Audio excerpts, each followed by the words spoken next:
Uh, gonna do some strange stuff here today. Strange Got this stuff. one kicking around here for a bit, and kind of just have to be in the right mood for some of these, you know. All right.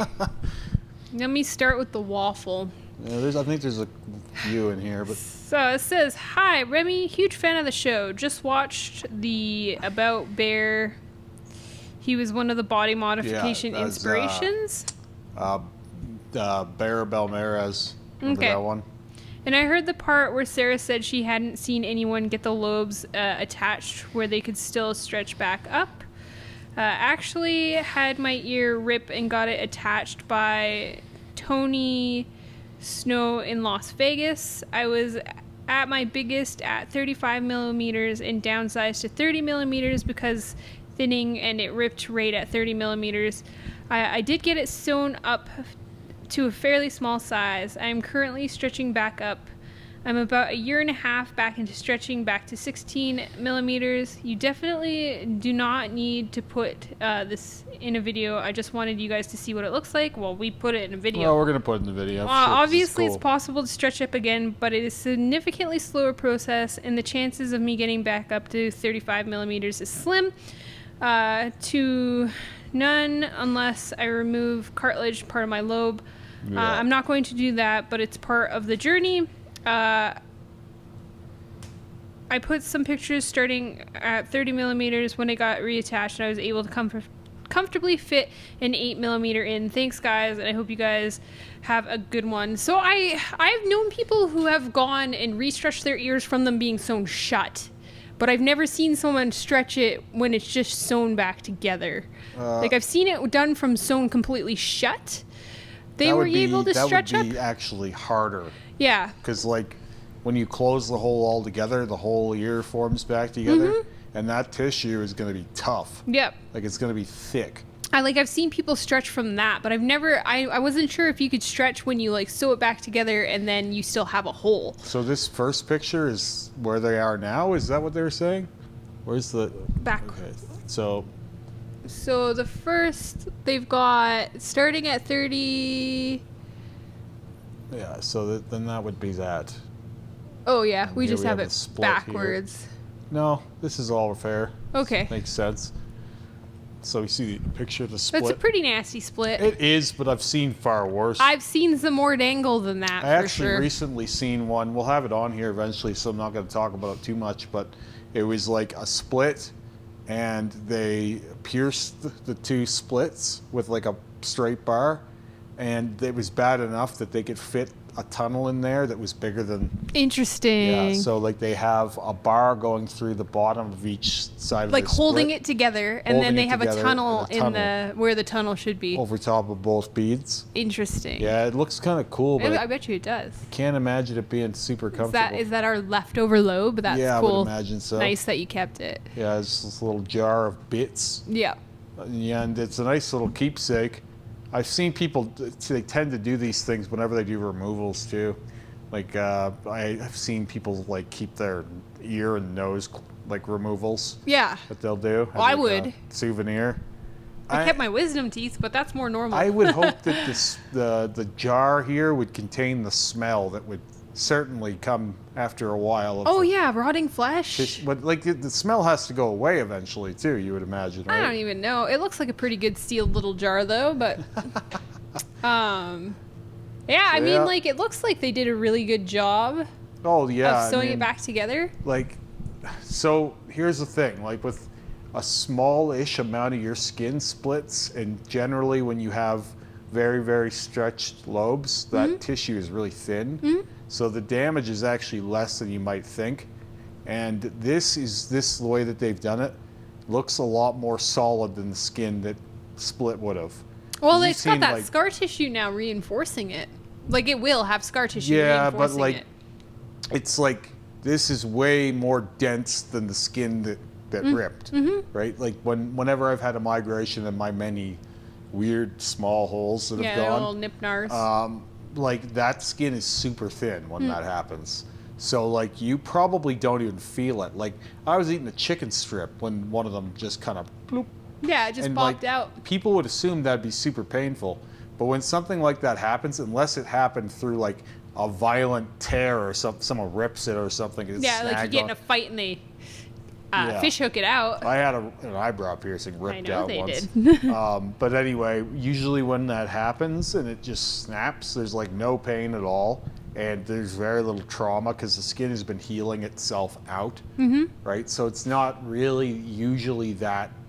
It's not usually in that bad a shape.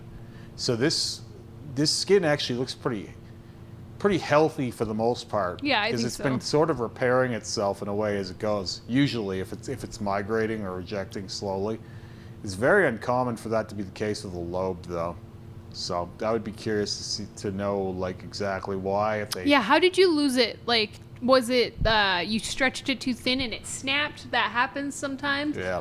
Or did you cause trauma Also, like through your stretching and then your lobe busted? Like, how did what? so different what got you anatomy to this too, point? right? Like my left helix piercing versus my right. My helixes have different amounts of space in each of them, just because of the way they were shaped to begin with, Yep. and also you can't necessarily control how something's going to stretch. You can try and influence it in a positive way, but this one stretched more outward. And the other one stretched more inward. Yeah, and this one is way thicker still on the outside. Yeah, you have way more like lobe on top. Yeah. Like this one is like under your lobe curve, and the other one is like pushing into the lobe curve. Yeah, It's so like completely crazy. this one could not get to the same size as this one. No. And if I were to risk going much bigger, I could probably go another size or two, but like you would be risking ripping that for sure. Especially because that, for whatever reason, on you, that ear has had the most rejections. Oh yeah, that ear's a nightmare. Yeah. It's a fucking train wreck. And I wouldn't fuck but like with it. there's no good reason for that No. either. Like it just is. But it just seems to be a thing where that, and even like I think you have your nose rejection on that side Yep. too. There's something about that side of your body and wanting Yeah, to reject. I had a nose piercing migrate on that Yeah. side as well. It's just, I don't know why. It just seems to be the case. Yep. I don't know. Maybe I lay on that side more or something. Like it's I don't know. Yep. Maybe That it's just seems to be the the way side. it is. And unfortunately, and also when she said that she could stretch the piercing, like, or they said, I don't remember, if they could stretch the piercing more, it's like, yeah, you could remove part of your cartilage up top. A friend of the show here, I featured him, Julian Estepon.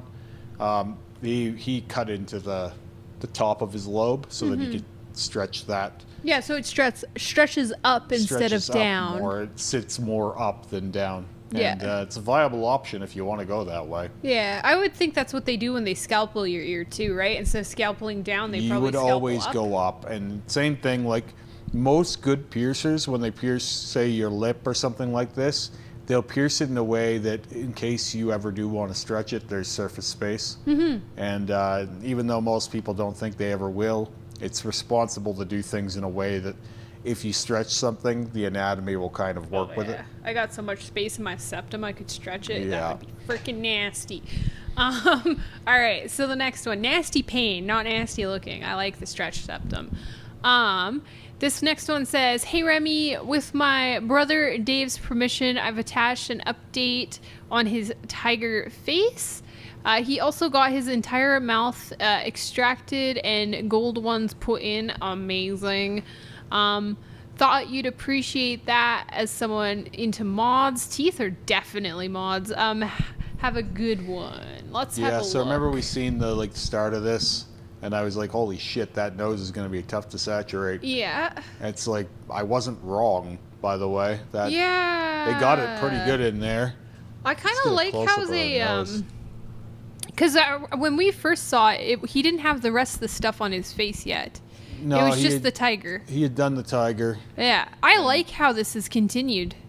Yeah, I like it. It looks like the bottom looks very old, though. It does. I don't know. I'm gonna have to go back and look at the first one and see what was going on with the bottom, because it didn't look like he had anything down there. Yeah, I But don't remember there being It could stuff have just down been there. a focus on the top, though. The Yeah. picture that we originally seen. I'm not sure. His ears are nice and black. I like his gold grills though. Your Yeah, the gold grills gold look rings nice. with the gold teeth is a good Yeah. a good move. It looks really nice. I think this was a really smart move. Yeah, this just highlights though, like it's really hard to saturate things on the head. Yeah. Because like the work is pretty good, but a lot of that top I would do a touch up on. Yeah, I would too. I think the tiger could use a little extra love. Also, not feeling the cross in the middle of the tiger. I would just black shade over that.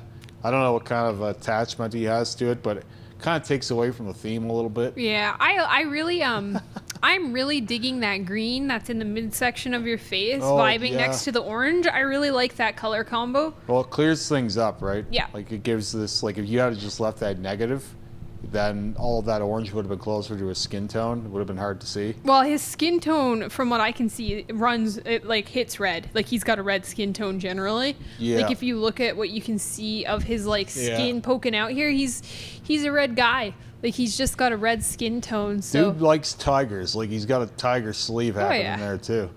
He's got a lot of red and orange in his sleeve and green. Like the work that's done is a mixed bag all over the place. But it's nice to see that like he took his head and face fairly seriously, because I think it's probably the best of his work, to be honest with you. But like it doesn't even matter, because like when you look at his face and you look at his arms, and this is what I was saying to a friend of mine recently, because he's so concerned about how he's going to attach his lower body to his upper body, and some of his leg tattoos don't look similar. I'm like, if you do like a background color that's similar at like bottom and to the top, you can kind of make tattoos that sizing wise and even style wise don't go together. You can pull them together with a background that unites everything. Yeah, or like a color.